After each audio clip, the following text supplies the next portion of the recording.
Hi, Tracilyn.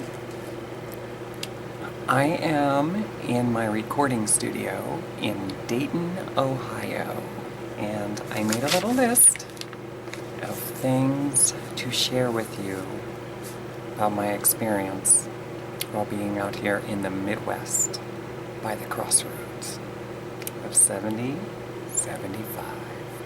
I met a wonderful man by the name of Zot, and he understood things that I was going through and opened up his home for me.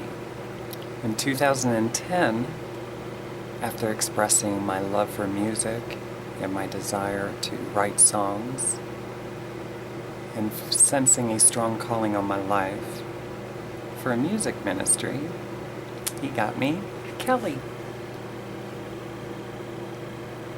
I wrote a lot of songs on that guitar in a very brief time. 30 is a good, wholesome number. And I wrote a lot of those songs about the life that I had prior to it, the things that I have been through while living life on the road.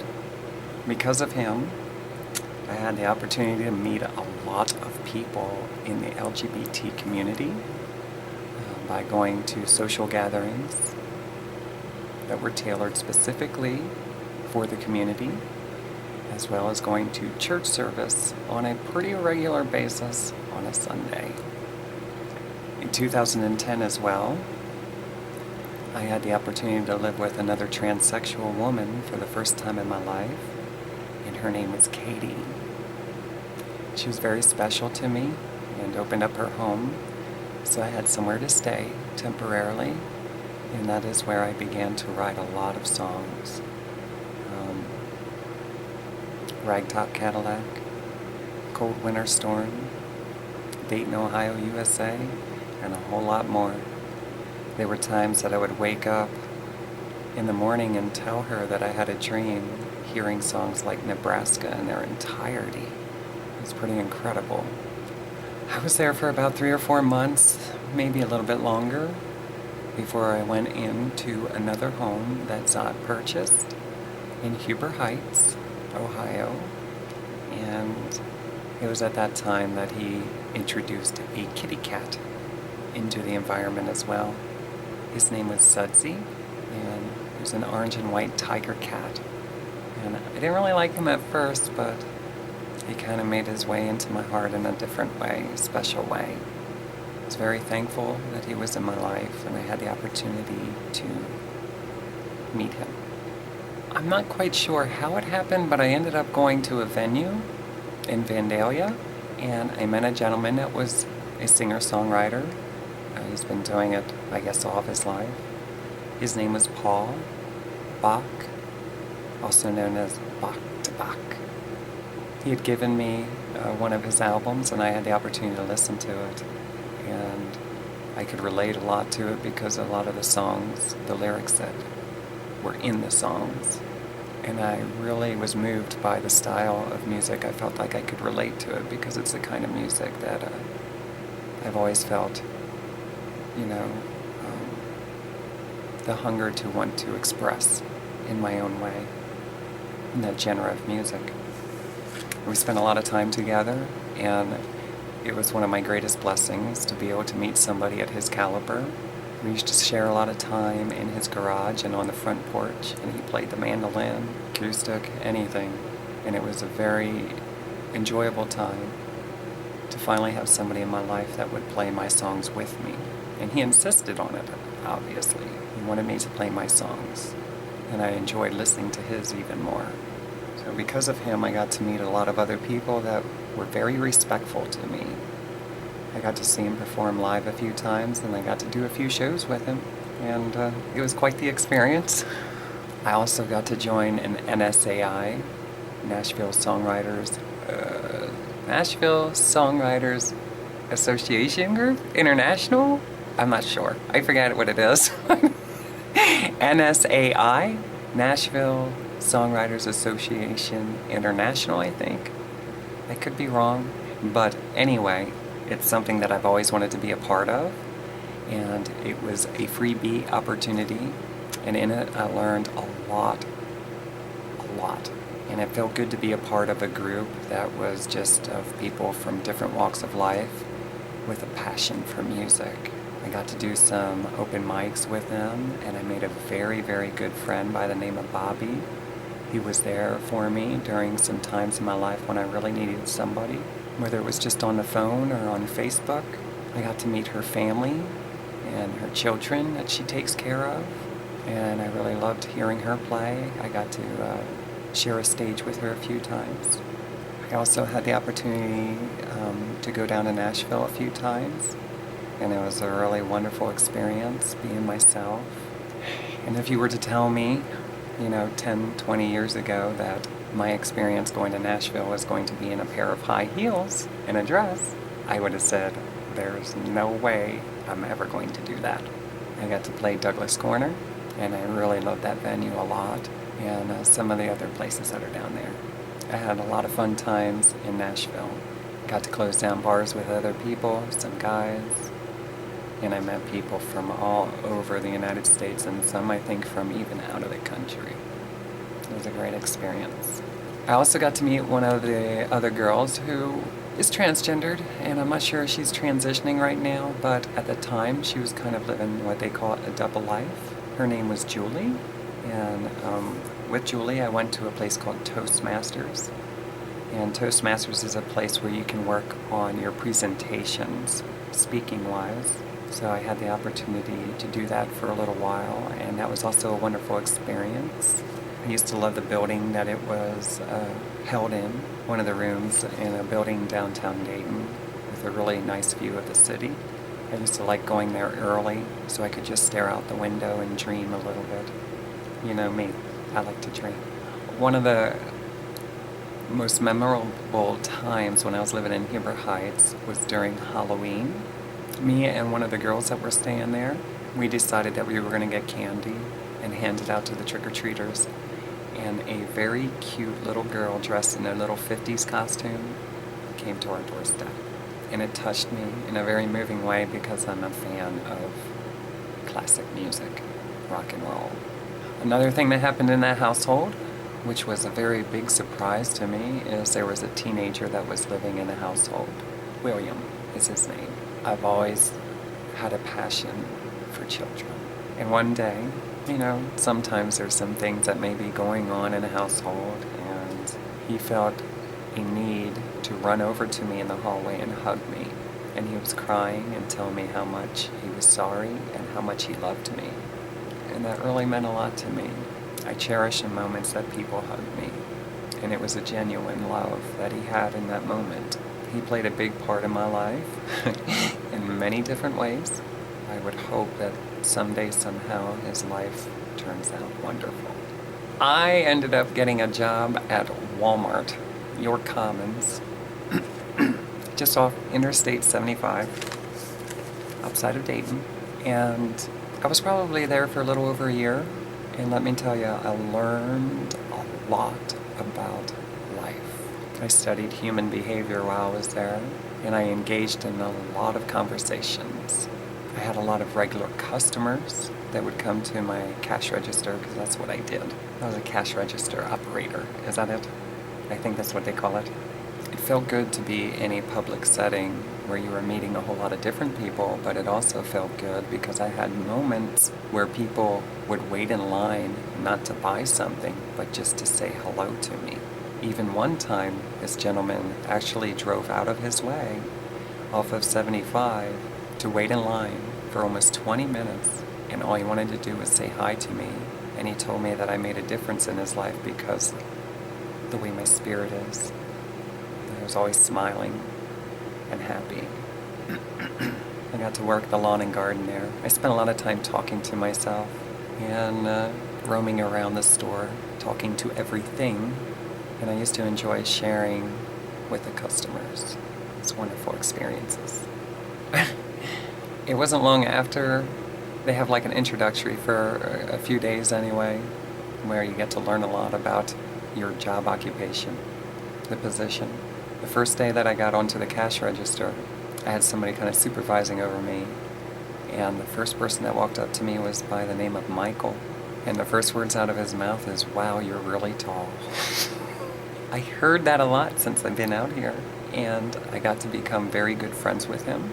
I used to go into his apartment downtown. He lives at the Biltmore Hotel by the river, and he has a beautiful window view that you can see the sunsets every day from sitting in his sofa. We shared a lot of good times together. We walked, we talked. He took me out to a show at the venue next door to where the Biltmore is, and he always treated me like a lady, especially that day. It was a wonderful feeling.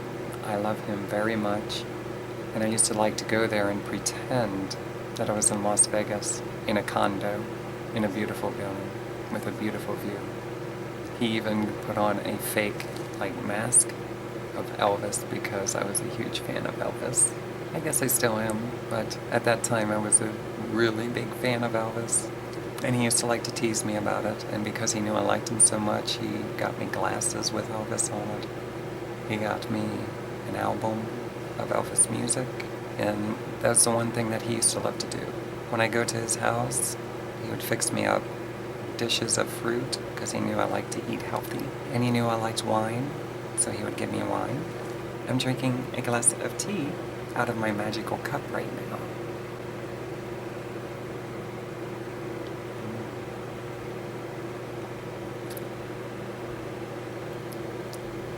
And in this cup, I was standing in the kitchen at Huber Heights in the house, and I had a question in my head.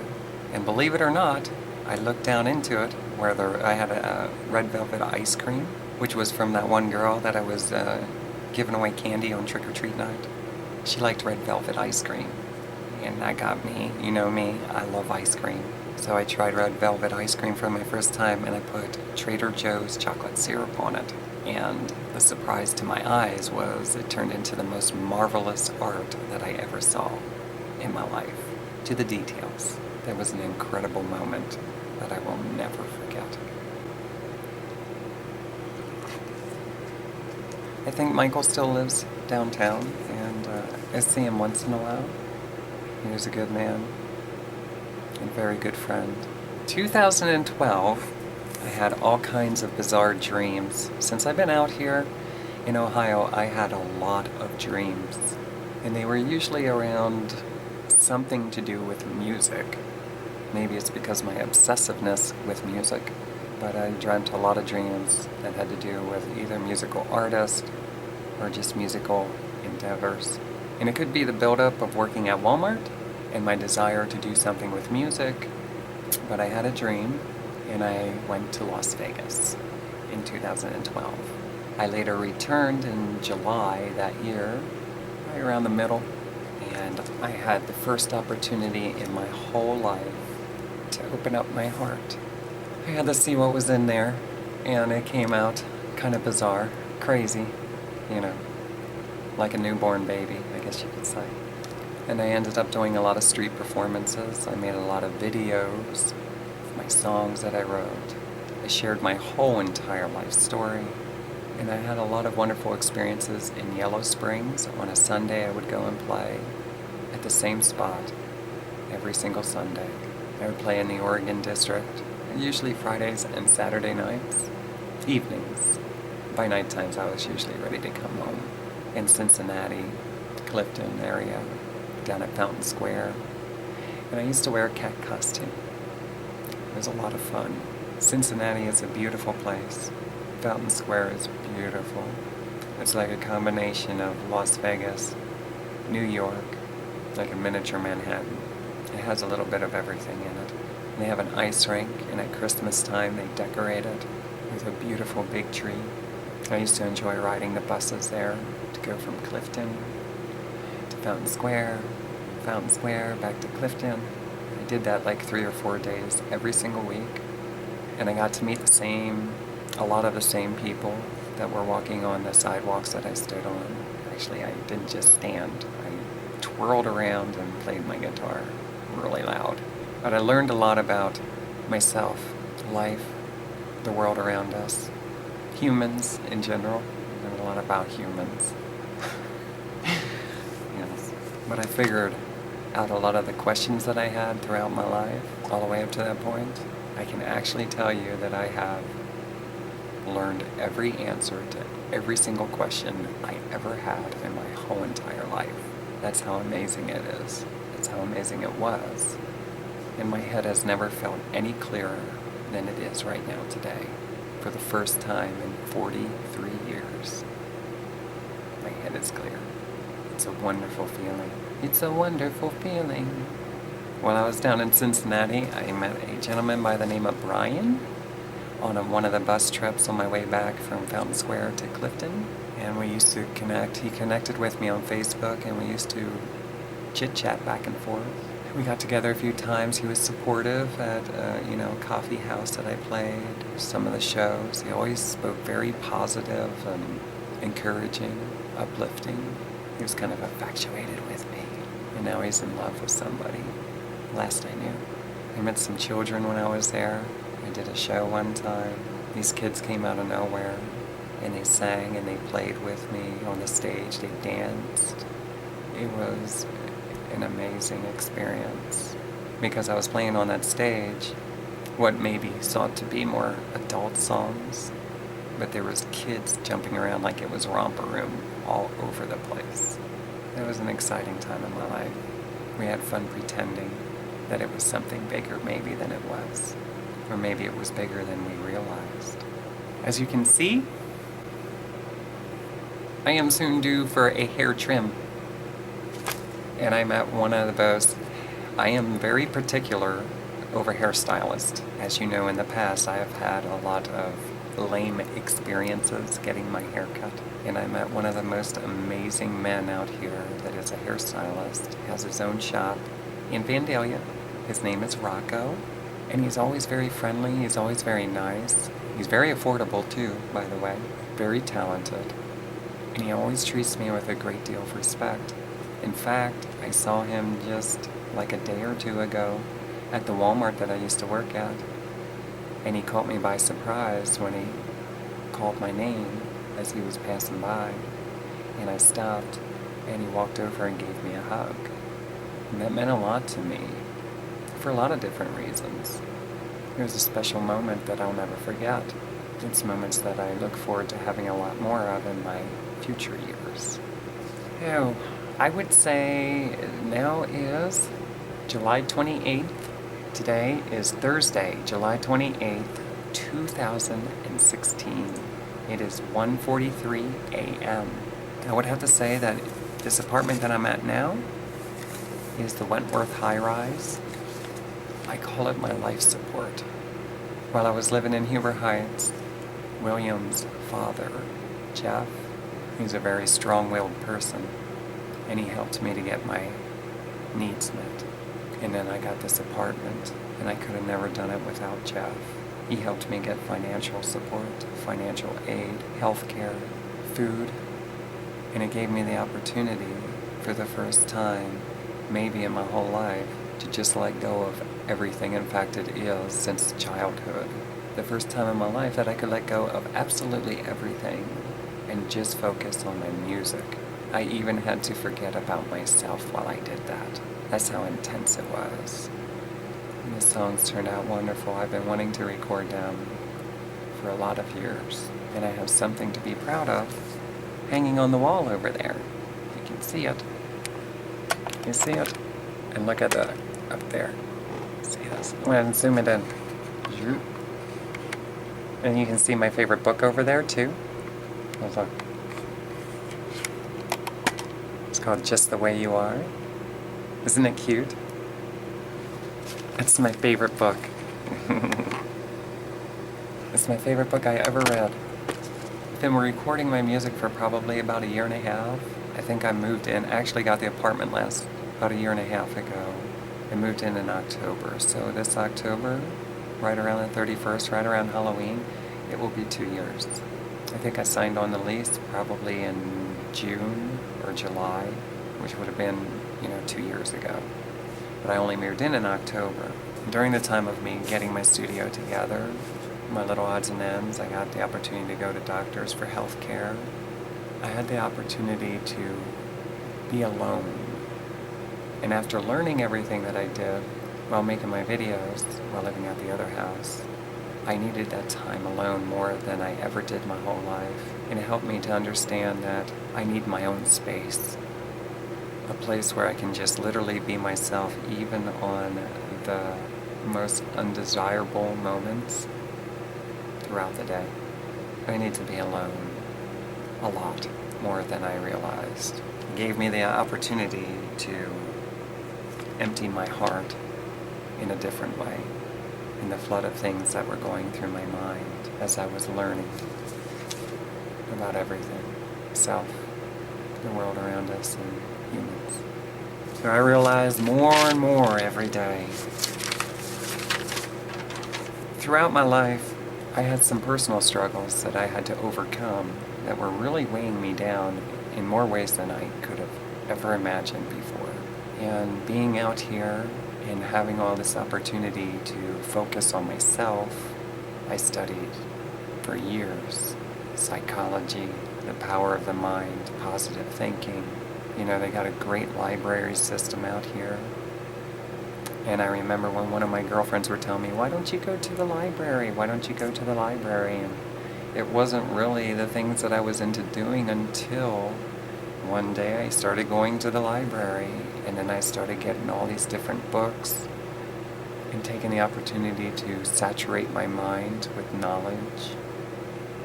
And then it was letting go of those books and taking my time to try to exercise the things that these books were speaking of knowledge-wise, to put into practice what I was reading. And that's how I came to be so cleansed. It was a cleansing process for me. So, I finally kicked the habit of drinking alcohol, because I have been an alcoholic since I was a little kid. And it feels good to have more of a high on life than on a drug or a drink, because that's how I feel almost every day. My music was very therapeutic for me. Without it, I would not have made it.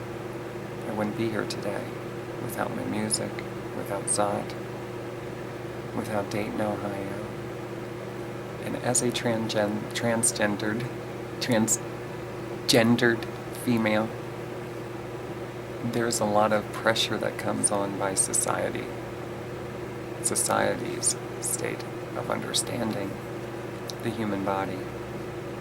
And before I came out here, I was really possessed and obsessed with basically self-mutilation to try to make my body more in alignment with the way that I was in my heart and my mind, and how I perceived myself, how I wanted to express myself. And I finally come to the place in my life that I really love the body that I'm in. I love my spirit.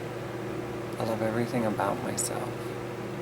I'm not sure if I'm going to get SRS in the future, so I would never say I will never do that. But at this point in my life, between you and me, let's just say that I've learned that it's kind of like a magic wand. And I can't say that I would want to miss out on anything. It has many different uses, and I'm learning about that every day. Two of the things that I'm grateful to finally be stepping in is to have a love for myself, to have a genuine love for myself. Because before coming out to Ohio, I didn't love myself. I hated myself. I didn't want to be. And though the vision might not be 100% clear, the unknown, as I go about life, I realize that there's nobody else in the world that I would rather be, and I'm very grateful for the life that I have, that I've always had. And I'm so thankful that I finally realize how wonderful it is to be yourself, and not an expectation of anyone, including myself. So that comes into acceptance. I have acceptance for myself. There may be some things that I might not be fully satisfied with, but I'm willing to see the brighter side of things, take care of what I can, and learn to just appreciate. Like the smoke. This is. Can you see it? Can you see the mole?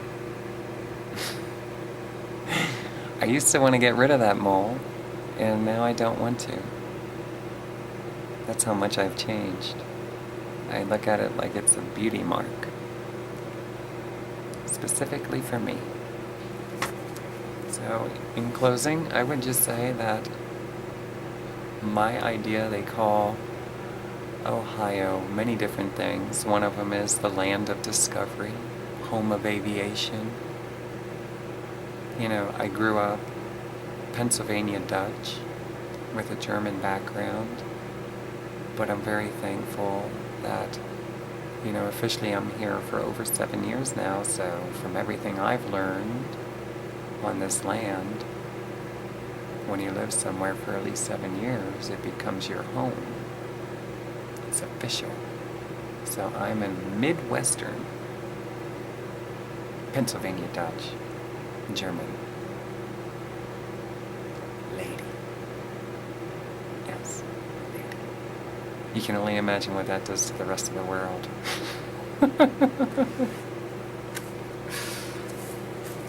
But I would say that what Ohio means to me the most is that it's a mysterious place where you can learn. Somehow, there's like a very special energy that cares, that loves you so much and doesn't want you to give up, but it wants to have its time alone with you. Answer all those questions that you've had all your life, to reprogram your mind, to restore you, so that for the rest of your life, it will be beautiful. I've learned the importance of getting to know your heart by connecting your mind inside your heart. And over the years of your life, how through the law of attraction, we kind of imitate different body movements, the way people talk, things that we're exposed to. And when we take all the things that we liked in all the explorations through that law of attraction, it kind of manifests itself into our own personality and who we are and how we present ourselves. And when you take time to get away from everyone and everything, turn on off the television, the radio, and just trying to be in some kind of quiescy. I love quiet a lot. And you allow your mind to be completely honest with your heart, or your heart completely honest to your mind, however you look at it. And you just give yourself permission to be those things that you've been attracted to your whole life, the kind of person that you see yourself as being, that you start to become it in a beautiful way. And I realize that as I go through life in the future, I'm not always going to be able to be in a quiet place, but I have to do a routine, and maybe even daily heart check, and make sure that I'm being honest with myself about who I am in the moment, the kind of people I'm around, whatever it is that I'm doing. And I really believe that once you get to know your heart like that, that outside of that, the very neutral God will allow your life to manifest into a much healthier, into being healthy. Healthy relationships, healthier circumstances, seeing yourself in a much healthier way, the way you look at other people, the food you eat.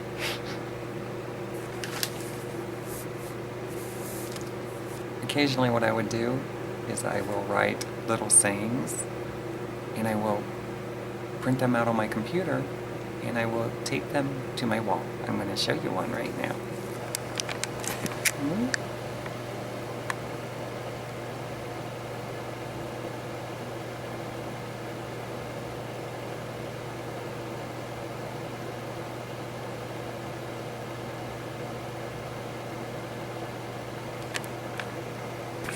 That is the latest one for me.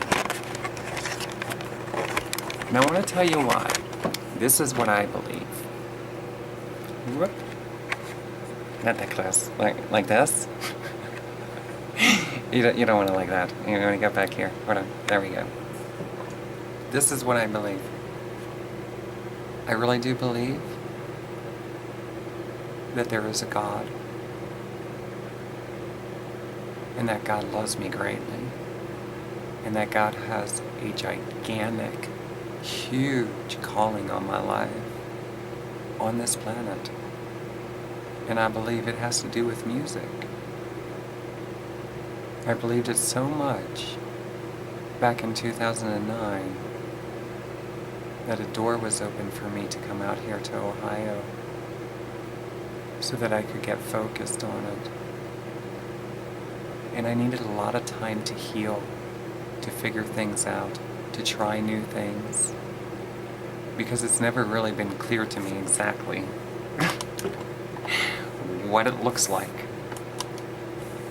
I still have no idea what it looks like, but I can only imagine, and I'm going to hope for the best, that it's going to be a lot of fun, because that's what I want more than anything in this lifetime. I want to have fun, and I want to be around people that just like me for being me.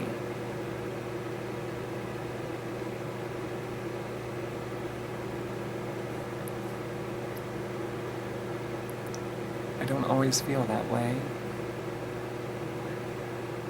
But the one thing is for sure is that I fell madly in love with myself. And I know I'm worthy of a much different life than even I have right now. So the one day I was at Kroger's right down the road from where I live. And I was in a parking lot, and there was somebody talking to me. And after we were done talking, I felt like I heard God's voice. It's different than if I'm thinking my own thoughts. Like I hear my own voice, and sometimes I may hear some other voices, but there's something inside of me that told me it was God's voice. And God said, look around. And I'm not saying that God said this, but it was understood to me in my heart that I'm not at the right place. What I mean by that is, I'm going to read this saying to myself right now, to you, and then I'll re-explain it. It says, within 1 year of July 19th, 2016, at 11 a.m., I will look all around myself wherever I am and hear God's voice telling me that now I am where I would have been if I had made every single choice perfectly in alignment with my heart since childbirth, October 19th, 1972. When the doctor smacked me on the butt, I believe that I will be the happiest I have ever been in my entire life at that time and for the rest of my life. And when I hear that, I'd like to think that I'm not going to be alone, or I don't need to be alone as much as I needed to be since I came out here. I'll still need a lot of alone time. But what I'm saying is, whether I was taught or not taught right, our life manifests by all the choices we make. And you can only imagine how many choices were made in 43 years. What I believe that God was telling me is, if I would have made every choice in alignment with my heart, then I would be like on an invisible line from my mind to my heart. And I made every single choice perfectly, that I would not be in that parking lot. I would not see any of those people. I more than likely would not have had any of the experiences that I did in Ohio. I don't know that for sure, but more than likely not. And because my life was so off track back in 2006 or 7, when I thought that I heard God's voice telling me to come out of the darkness and start living to please and honor God with my life rather than man, my life was so far out of alignment because I was hiding everything that I was, my spirit, the way I like to express myself, wear my hair, dress, how I talk, my body language, the people I like to engage in intimacy with. And when that happened, my life spiraled out of control. And at that point, I didn't know how to make choices. And I couldn't make choices fast enough, in a sense, to save myself. And because of that, I have had quite the experiences, but I can't be so sure that those experiences were not meant to happen because the songs that I gave birth to would not even be in existence. And there's a good chance that I would be somebody, maybe I'd be somebody different, who knows? But the only thing I know for sure is my songs. There's no way my songs would be what they are. My babies are about my life journey and things I've witnessed and experienced in some form. It's like they're my life. They are my life. And I would like to share my life with the world. And I don't know why, but it's where my heart is. I believe that's my calling. To record my music and keep recording music and share my songs with whoever. And I also believe that I realize that there's a lot of things in my life that I would like to readjust. And I believe that the God, who I feel loves me very strongly, had me out here to cleanse me, to write those songs, to clear my mind, to teach me, like I was a student going to college. Maybe not college, kindercare?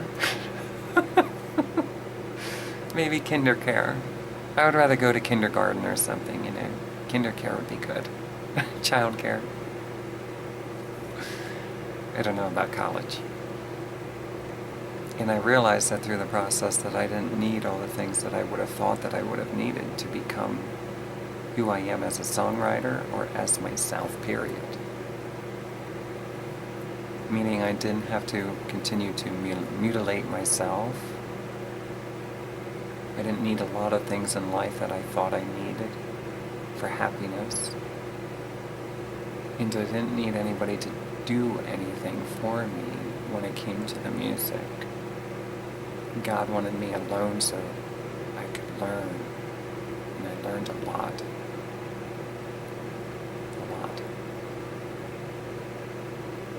And my music means a lot more to me now than it ever did. I'm very proud of myself for the first time in my life. I have never said that. But I really mean it. I'm very proud of myself. I endured a lot. And I never gave up. I was determined.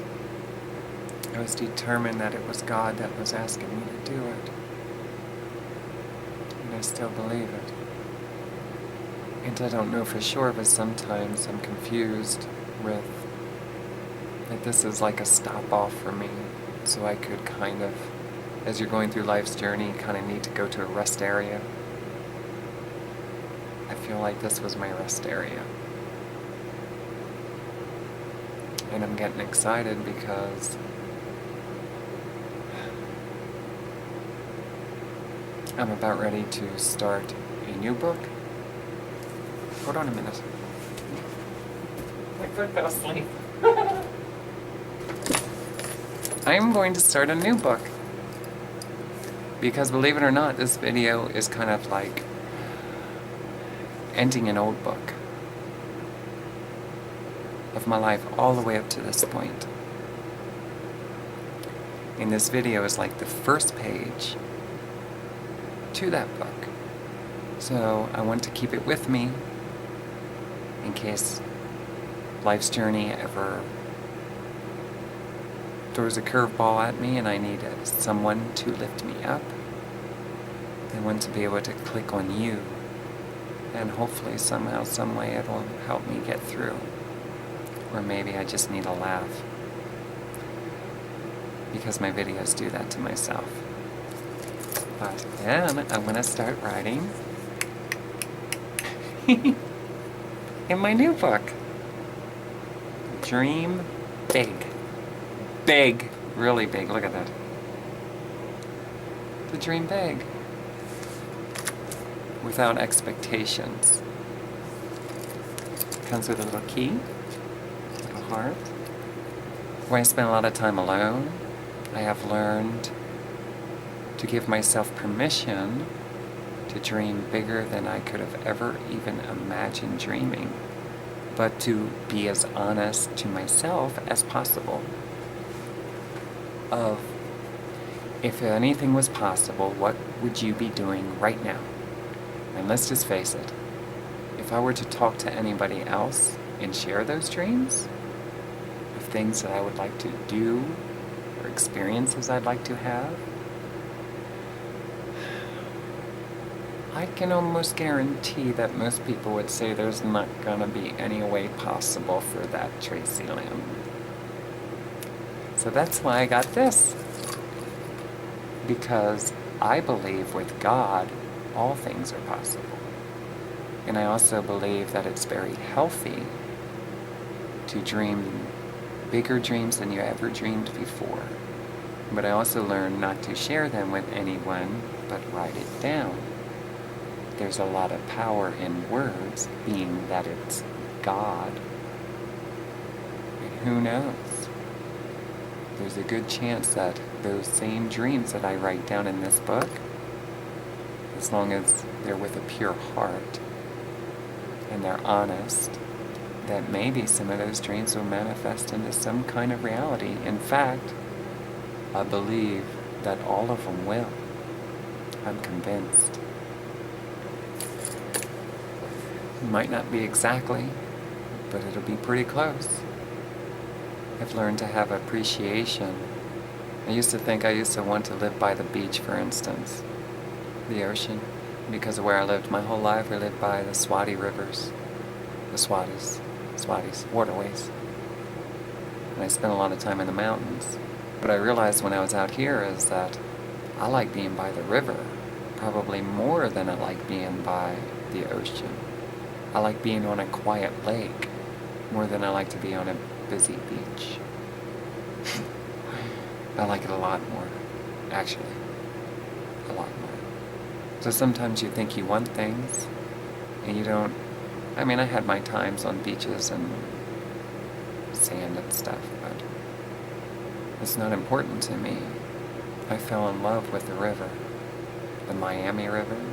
I used to sing to it a lot. I'm hoping to take my guitar and go down and play. And the lakes. You know, these are things that I love the most about Ohio, is the river, the lakes, the bike trails, and the library system. I like that. But what I'm saying is, what I've realized is not to have expectations to the details, that that's exactly the way everything's going to happen in your life, because you may be cheating yourself out of beautiful things. More beautiful experiences. More healthy, more therapeutic, peaceful experiences.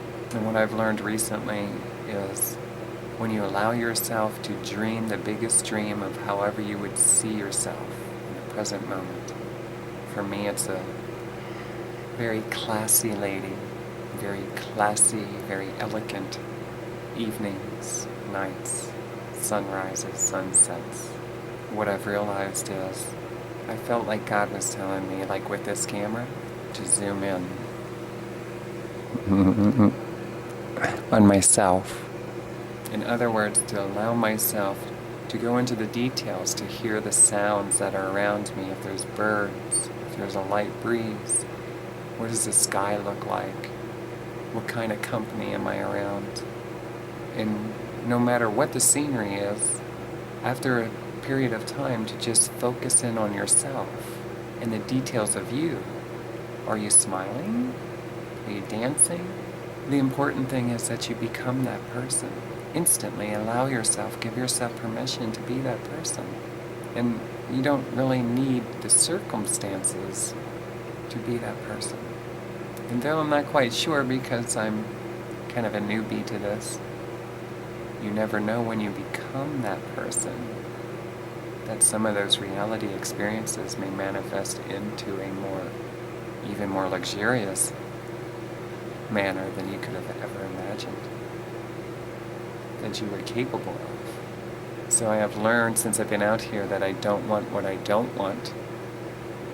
I most certainly do not need what I do not need. I hunger for a life that's right for me.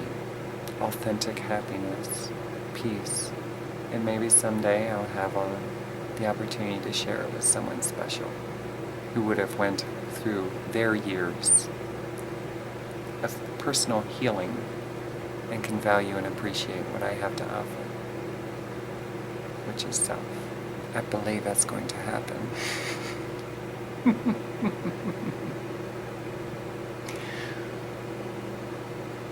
I believe it. Somewhere on this earth is a crazy person, and they're gonna fall madly in love with me if they're not already. May it be a very masculine energy source who has a strong appreciation for that much, which is the opposite. That would be me. Tracilyn, I love you. And my hope is that as this book is closing, when I stop this video, it's my old life now. It's closing, it's coming to a closure. New life. See this? This is just another Cinderella story. In many ways. Magical will always be with me. My buddy. So, my hope is that I don't really need to look at the video, but hopefully I conducted myself in a manner that was okay. Are you okay with it? Tracilyn, are you okay with it? Just accept it. It's okay. Yeah. And,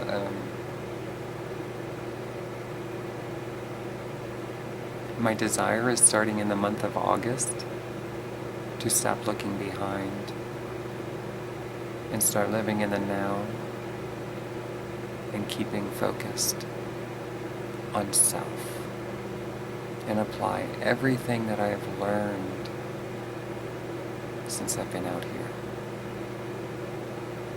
that God has told me. God's the best teacher. And as long as the plan is for me to be a genuine happiness and fulfilled, that's what I hunger for more than anything. Good company would be nice, but I do okay being on my own. I love you. Sayonara.